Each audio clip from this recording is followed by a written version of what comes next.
Just because you're a woman, a senior, or even new to the golf game doesn't mean you have to play those types of golf clubs. You're going to find out in this video just why. It's a lot of spin. However, newer technology, if you catch it in that same spot, the spin rate is not going to jump up. Yeah, 2100 spin, I like that.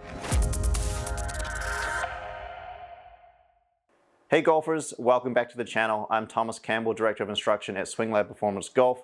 Today I am joined by Anna Drahos. Anna, you're a pretty good golfer, but when you came to see me about 3 or 4 years ago, we noticed one thing. You were playing a 13-degree driver. You're a woman, right? So maybe we'll play this high lofted woman's golf shaft. However, we noticed we were able to obtain some pretty serious gains.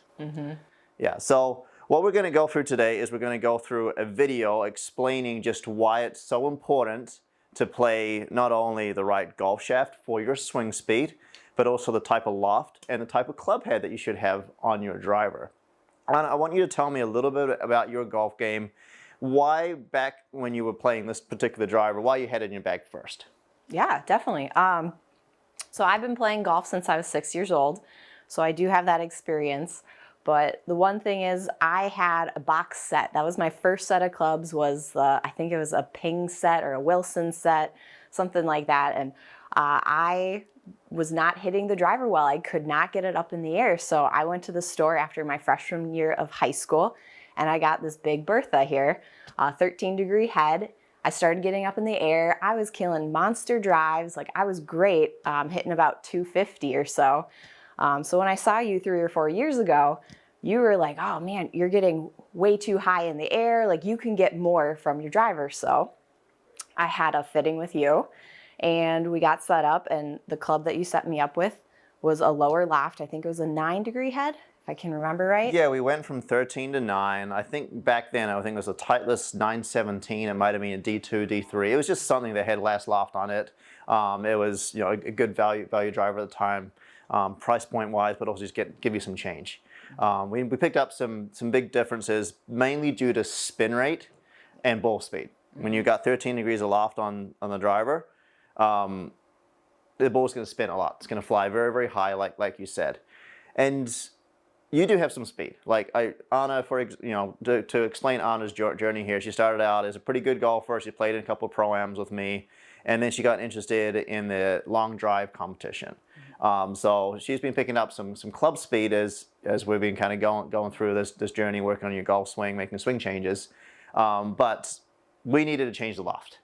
You still play a fairly light golf shaft because I know you want to pick up club speed, but loft was probably the biggest thing that we kind of noticed. Yes, definitely. So for today's test, what I want to focus on here is I want to go back in the day.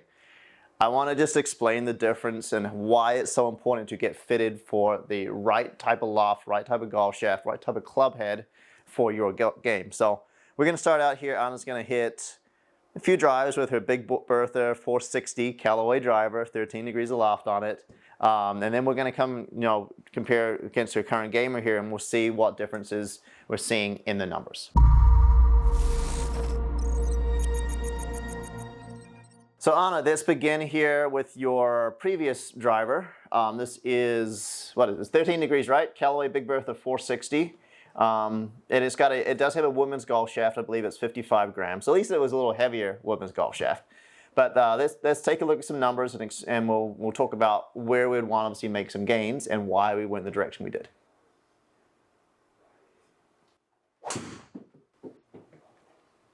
Yes, first shot there, great ball speed, right? 150, a great start. But we're noticing that club speed 103, and it's probably only going to get a little faster. I've seen you swing a little faster. This golf shaft also is 44 inches. I think you mentioned compared to your driver shaft, you're pushing 46, trying to get a little extra club speed there too. So we'll pay attention to club speed. We'll get attention to ball speed, but then you'll notice the spin. I'm going to guarantee the spin rate's going to be very, very high with this particular driver compared to your new one. 160 feet in the air. Landing angle 53. It's coming down like a pitching wedge. So we got 7 yards of roll out there. Good ball speed there. Nice. Yeah, that's 3 in a row with the spin rate just hovering over 4,000 RPMs.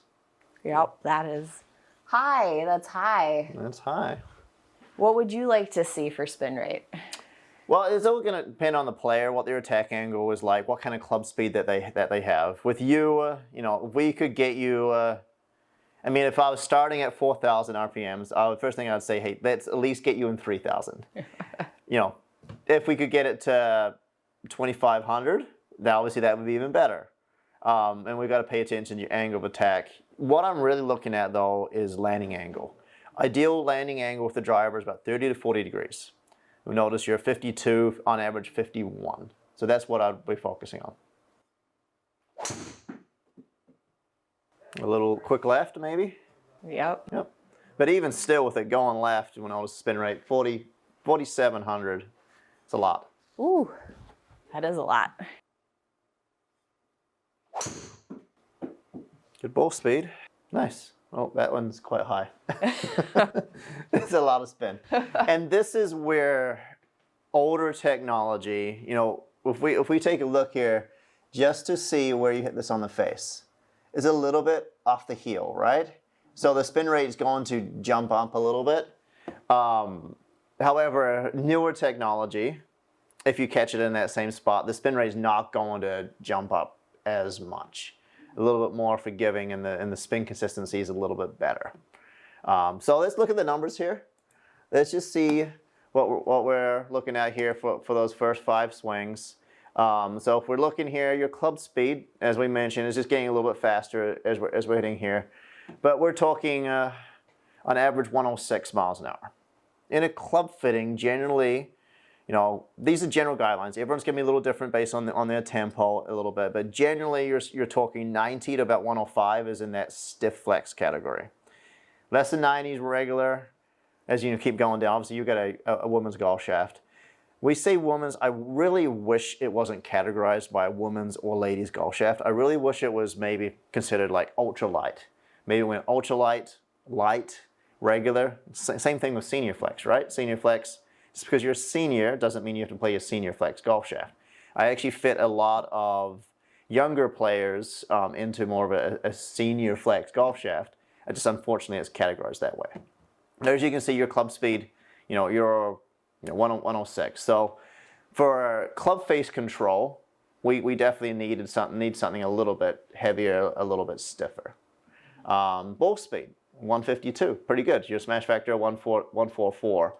I'm willing to bet you catch it in the same spot with a club that has less loft on it, that number will also go up. You'll get more ball speed. And I know for long drive, you're really pushing ball speed. So let me know what kind of ball speed that you're trying to chase right now. Yeah, no, currently I'm 170 is kind of my peak right now. So my goal is to be competitive with the top girls in the world, top women in the world, I should say. 175, 180. You got to be consistently up there, and those are the people who are winning. Yeah, and for you to get there, we know we need more club speed. And I know you've been working hard on trying to obtain more and more club speed. And I've seen you crack, over the 110, 115 mile an hour and that club speed, which can get you there. Mm-hmm. But obviously it means you got to swing fast, but also hit in the middle of the club face still there too. But yeah, so that gives you an idea, obviously, what kind of, when you're really, really cranking up 100, 150% swing, what you're going for. Also, we got to keep in mind when you're doing your long drive stuff versus on the golf course, you've only got to get one shot in the grid, 1 of 6. When on the golf course, we also have to keep it within the white stakes or out of water hazards and that. So there's a little bit of a difference there because I know when you play in some events with me, you don't quite swing you're out of your shoes like you would when you're doing your long drive. So we've got to keep that in mind here too. Launch angle, 16, it's not bad. It's a little on the higher end, especially considering the spin rate here is 4,500. But we'll notice your lowest spin rate, 4,085. That's just way too much spin. 235 going 244. I think we could give you a little bit more distance than that. Your angle of attack here, you're hitting up on it, which is great. Your face angle is a little bit closer to your path, which is causing a little bit of a draw. But you'll notice here 150 feet in the air on average with a landing angle 52. I keep thinking 40, but it's 50, so that's very, very high. So your particular driver, the one you've been playing probably about a year now, right? Yep. Yeah, I don't know. This is not your long driver either. This is kind of what you've just been playing on the golf course. So we got the Epic Speed, Callaway Epic Speed, 9 degree. It's set at -1, so it's set at actually at 8 degrees of loft. Makes sense based on what we're seeing here to kind of reduce spin, but also give you a little bit more distance. And you're playing here. Now this is something we've kind of gone back and forth a little bit on Golf Shaft. You've played extra stiff, you've played stiff, but you wanted to try and get a little bit more club speed. So this is the Graphite Design IZ4S. So it's a very, very unique golf shaft. But the good news is obviously it's a stiffer flex than what the women's flex shaft is. Let's hit some shots with this one, and we'll see if we notice some differences in the numbers. Well, ball speed definitely jumped instantly right there. So I mentioned we get you even 3,000 spin. We're going to pick up some gains right there. But you see ball speed 160. Spin was still a little high. Yep. You did hit it off the heel. Yeah. But you'll notice obviously distance gain instantly. 163, 307. There we go. Remember I mentioned landing angle. Ideal landing angle was 30 to 40 degrees. Well, that was 34.2. So that was pretty close to kind of optimal. Great ball speed there, 164.1, smash factor, 149. So very, very optimal numbers, 2,300 spin. So I should have brought up the optimizer before, and we can definitely kind of look at that again here when we're comparing everything. But if you notice here, if we're talking about max carry, max and total distance, we're seeing what is considered optimal for your swing. So you still have 11 yards that you could still carry the ball a little further, or maybe 7 yards further overall. But you can see just how much more optimal these particular numbers are. Let's move over here and just go back to your driver here and just see what this is telling us. Big, big difference. So the blue area is what's considered optimal, right? And you asked me before, what kind of spin rate should I be looking for? Well, this is recommending around about 2,300 to 2,900. Huge difference. You see, we needed to gain ball speed, we needed to bring the launch down, we needed to bring the spin rate down and the height down. Well, we did that with that last swing. And you can see just how much closer we were to the blue area. That's where club fitting comes in. That's where the loft on the driver, the right shaft flex, right weight, all that type of club head all makes a huge difference. You didn't really change your swing too much, nope. But you picked up some, 305. It's it's quite a lot further, right? Yep, quite a lot further. Okay, let's see you hit 3 more and we'll compare the numbers. Okay. Good ball speed. Nice drive, 310 with a little baby draw. Felt good. Yeah, 2,100 spin. I like that. You might have pulled that one just a little bit. Yeah, pulled that one. But still pretty good numbers, right? See, your path was a little bit left, so you definitely kind of pulled that. That landing angle was actually under what is kind of optimal, so you missed out on your carry distance a little bit on that one. But still, let's take a look at the numbers. Let me ask you at address, what do these two clubs look like differently? Yeah, oh, definitely. So going back with the old driver, the face just seems a little bit more open, in my opinion. It's just where the hosel and the face are, and it's so weird now to see that. And so now this feels way more straight on and even. Yep. Definitely this shaft is a little bit longer, as we said, so it's the distance of the arms and where I'm feeling that club swing.